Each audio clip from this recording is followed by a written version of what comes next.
What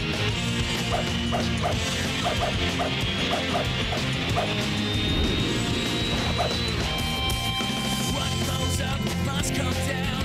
Yeah, my feet don't touch the ground. See the world spinning upside down. I'm mighty impressed with how those sound. I can feel your every rage. Step aside, I'll turn the page. Breaking through your crazy maze. Like a laser beam, my eyes on you. Watch me rule the night away. Watch me save the day. Feel my storm is getting close. Heading your way. Sonic hero. Sonic hero. Find you, confine you, defying your fate. Sonic hero. Sonic hero. Setting the stage for a hero's parade. Sonic hero. Give us a reason and we're on our way.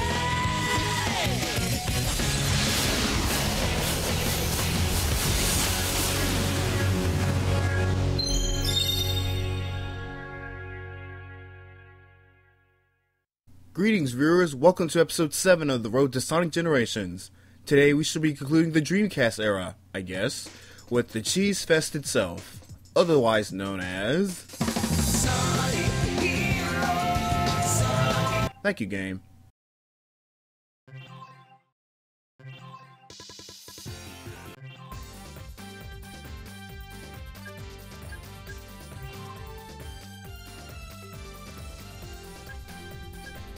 And apparently we're not going to start this episode off by playing the level of choice that Sonic Generations will be reimagining. Instead, we shall be playing through Bullet Station. And that is my favorite level in this whole game. I guess it's just habitual for me to start playing this level whenever I decide to pop this game in. And you saw I was kind of torn between playing with Team Sonic or Team Dark, because I do tend to play as Team Dark when playing this level or this whole game in general. But I figure, okay, this miniseries is about Sonic, so I think I better stick with Team Sonic.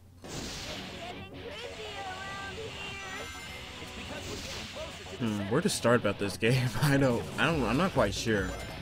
Well, I feel like just like talk about this game is just divided. Opinions about this game is as divided as a Sonic fan base itself. Yeah. I hear so many things about it. Like, people hate it, people love it, people are indifferent about it. People say like this was the last good Sonic game we've ever had. People say like this is where the downward spiral in quality in Sonic games began. Opinions about this game is all over the place. How I personally feel about this game, well, it's not terrible. I like this game, but I guess I felt very faintly disappointed playing when I just getting this game. But I guess it's because it had a tough act to follow with Sonic Adventure 2. It's kind of like 3D Blast in the sense that because it had to follow up on Sonic 3, except in Heroes' case, well, Heroes doesn't suck that bad. Jeez, so much 3D Blast hate. Yeah, I know.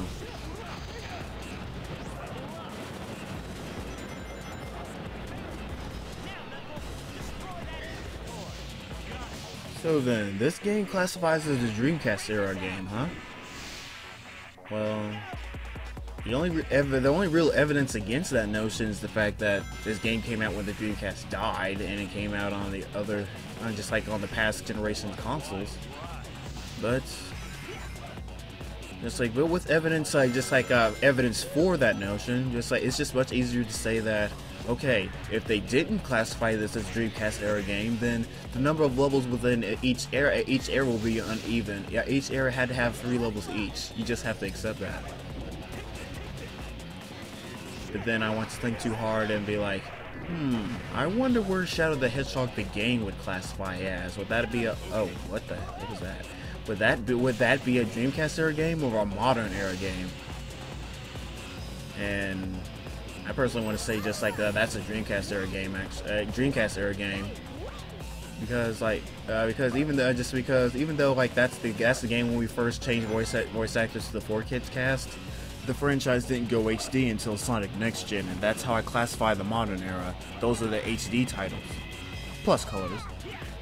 And then when we want to factor in all the other spin-off games, it just comes to a point where just like we have to come up with completely different names for eras, or just better yet, we're just better off not acknowledging that terminology outside of generations. So it makes things much easier. And that's what we'll do.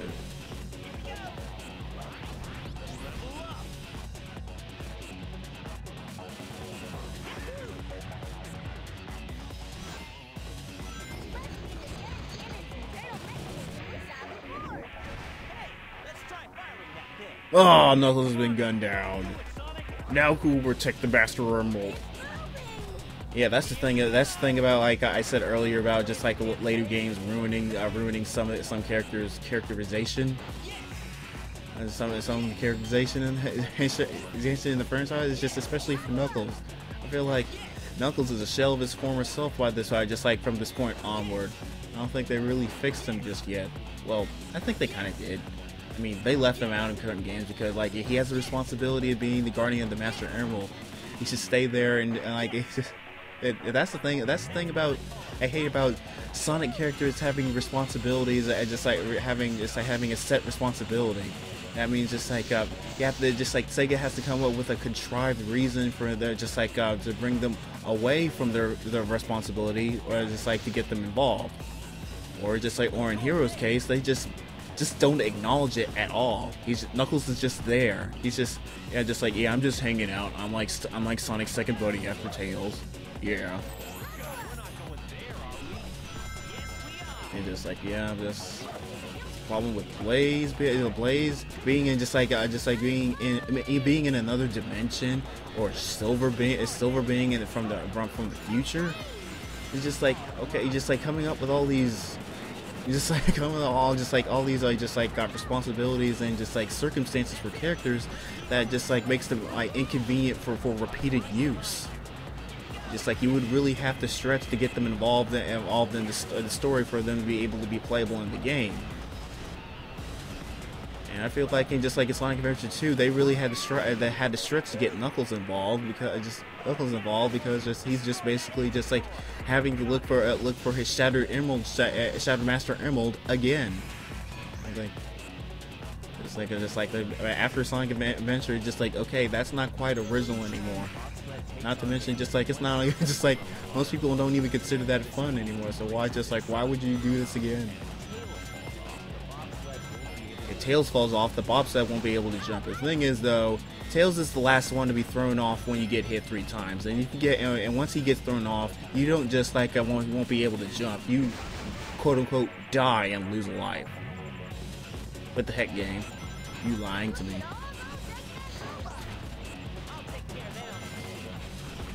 Kind of like those mistranslated lines in Sonic Adventure 2, like this one, for example.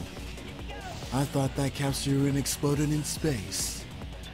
It did, Shadow. It did. Or one from last story.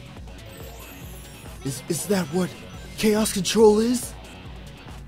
Yes, I believe so, Shadow. And I think you would know. You've been using it for almost the whole game, so much that you should be able to recognize it. So I think what you really wanted to say was that Chaos Control? Somebody needs to proofread. Hell, it didn't even improve that much in this game. What's with that blue hedgehog that looked like my twin?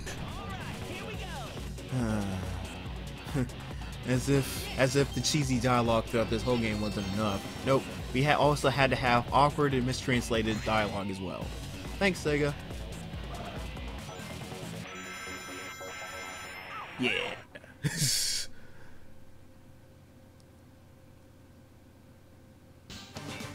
So that's it for this level. And I get to A rank. In next game, we should be upgrading to S ranks, because it's Sonic. Alright, now we've decided to play the game of choice that we re-envision in Sonic Generations, Seaside Hill. Now, this level was just like, I wasn't quite sure about this level choice either. I really had to think about this because I feel like that's it's just like that's not quite a city level, but that's kind of like forest level, like Green Hill. I just like just feel like it's just like oh, this is gonna be like a kind of sort of Green Hill clone. I wasn't quite enthusiastic about this level at first, but then I think about it, I'm like, wait, Seaside Hill. Okay, maybe this could be the water level. I mean, chemical plant is already going to be it's going to be like the water level of sorts. But then I think like, okay, maybe this will be the water level. Okay, just like okay, they'll probably do some original stuff with that. And going by trailers, like yeah, it looks alright. It'll probably not be one of my favorite levels, but we'll see.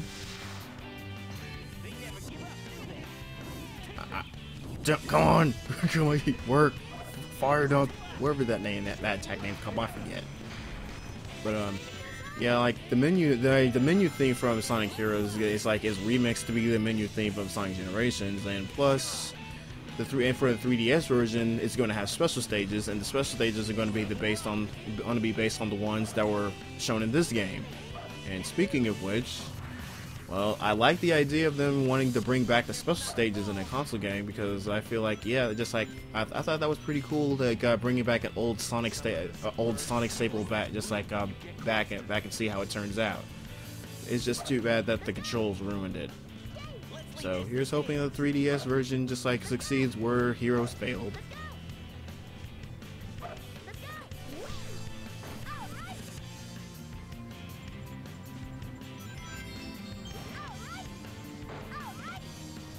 Yeah, but like it's one of the many things that just because like this supposedly is like the game that wants to bring Sonic back to roots, so they're bringing they brought back like old elements from the past. Even obscure ones like the Chaotix. I thought that was just like, oh, they're bringing the Chaotix back. That's cool. Just like there's no Mighty, but I can deal with that. Yeah. And then there's Metal Sonic. Just like Metal Sonic's gonna play a big role. Oh, I hate missing that ring. There's nothing I can do. I could just float down. But anyway, bringing Metal Sonic back, even though I'm not too much of a fan of how he wanted to turn out in the game, but. I wouldn't know how to make it better, but I don't know. I just didn't care for it. But I'm pretty much satisfied with how they handled the Chaotix. I thought how they turned them into a detective agency was pretty cool. It's funny. Vector became one of my favorite characters in the franchise. Just because he was funny. He was eccentric, but then. He had a good head on his shoulders when when it really mattered. So I can really respect a character like that. And SPO was well, I didn't really even consider that he was depicted as a ninja until that game, and I think there was evidence of Sega always having SPO be a ninja since the beginning, but I don't know. Don't quote me on that. And then Charming was about what I expected.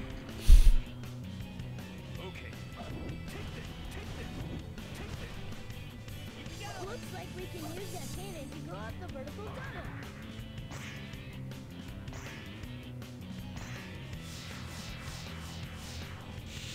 tunnel. I'm looking at the time right now. It's like 14 minutes. Yeah, this is definitely my longest episode yet.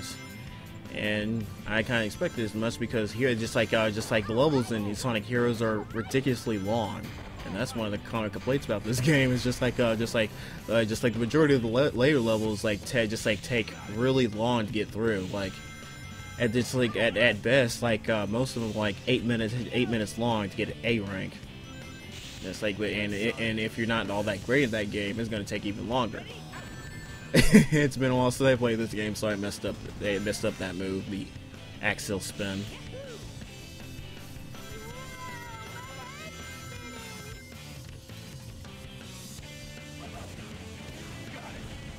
We're heading towards the end now. Home stretch, and she'll finish it off with the Team Blast. I've been holding off just for this moment.